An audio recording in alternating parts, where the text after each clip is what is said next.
Hello, lovelies. Good morning. It is rather chilly out, and so it's kind of a opportune moment to tell you about the current project I did. Well, I did this a while ago, but I'm only now getting around to editing the footage and producing it for you to be able to see. This is kind of my scrappy, not wanting to waste much fabric. Well, one of my videos about that.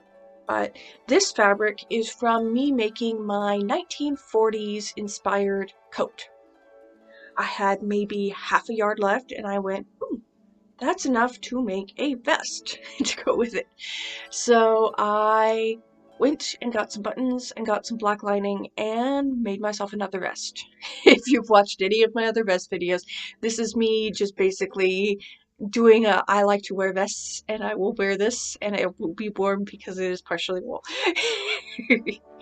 Overall, it turned out really nice. I did add probably an inch total all the way around simply for a more comfortable fit because I will be layering this over things. So I wanted to have some comfortable room. I still haven't figured out what to do with the rest of the quilted material that I have. I will probably figure that out another time. Because I'm just kind of like, eh.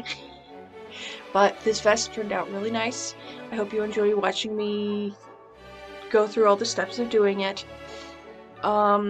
This was kind of just a project that was pleasing for me to do because I wanted something easy this week. I'm getting ready to go into the holiday preparation season and I just wanted something nice and easy. So I will see you all next time. I hope you all have a lovely day and let me know what you think. Bye. Okay, so you've all seen me do this pattern multiple times. You know what's going on, but I did make some alterations to it like I usually do. I widened the side seams by 1/4 of an inch, and now I am getting ready to adjust this placket. So how I'm doing that is I am marking this, well, if this is the front facing, so what I'm doing is I'm marking where that would normally line up with the lining, and then I am marking a 1/4 of an inch away from that once I've done that, because the front facing has a 1/4 of an inch seam allowance to turn under and then stitch to the lining. So what I am doing is marking a 1/4 of an inch away from that so that I can then slice that off and then sew it like I normally would and then top stitch the two pieces together, simply to remove some of the bulk around that area because I am doing bound buttonholes, and bound buttonholes will add a little bit more bulk and a little bit more stability to those buttons. And I just did not want to fuss about having this third layer in the inside this vest. I also thought it would be a good chance to practice a little bit of alteration, so that's what I did. I then matched up the, a 1/4 of an inch away and made sure everything lined up relatively well, and then I went through and sewed it down a 1/4 of an inch before I did anything else because I wanted to make sure this would work. I am cold, which is why you see me wearing my heavy-duty army coat robe. I made this a couple of years around wintertime, and I have not regretted it since. But yes, I am just doing this first because I want to make sure that it works. Once I have done that, crushed it and top stitched it down, I will then start working on the rest of the pieces, which involves making sure that the bound buttonholes are done on the correct side, making sure that everything that needs easing in gets eased in. The rest of it I do like normal. This was just the major change because I wanted to make sure that it worked, and it looked nice. This is the leftover material from my one of my first big projects of the year, which is making the 1940s inspired coat. I do like how it turned out.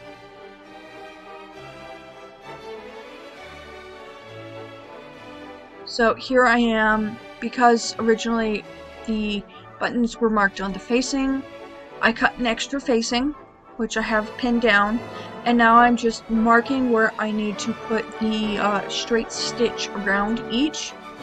Because my machine does a bound buttonhole stitch, I just go around that twice on the size of the buttonhole I need. By doing it twice, I make sure all the corners get set really nice. And if you're doing bound buttonholes, I do recommend doing this because it does help, from my point of view, with the stabilization of the piece. And those are the buttons I'm doing for this one. They are kind of a Victorian-esque style button without being heavily military. Because I am not in the military and I did not want to be, yeah.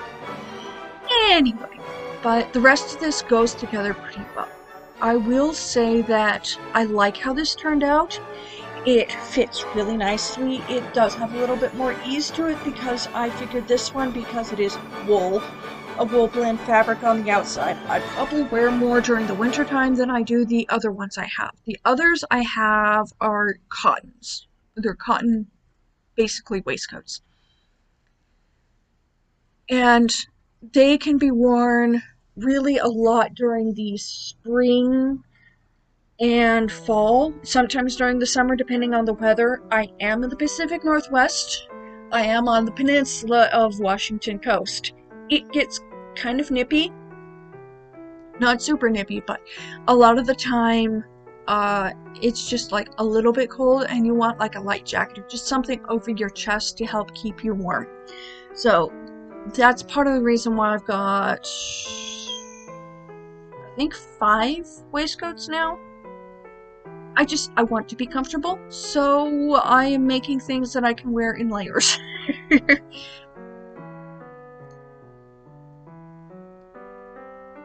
And here I am making the ties. You just sew a 1/4 of an inch in, then turn it, and then I put the slide on. Here I am trying to show how I turn, which is I use an old pair of hemostats that my mom gave me, or that I stole from her collection of. And yeah, it worked out. But anyway, overall, I like how this pattern turned out. I won't bore you too much with me rambling. Once this is done, it goes together pretty fast. I'd say maybe 2 days. And I'm kind of being generous with time because it's really quick. It's a really quick pattern.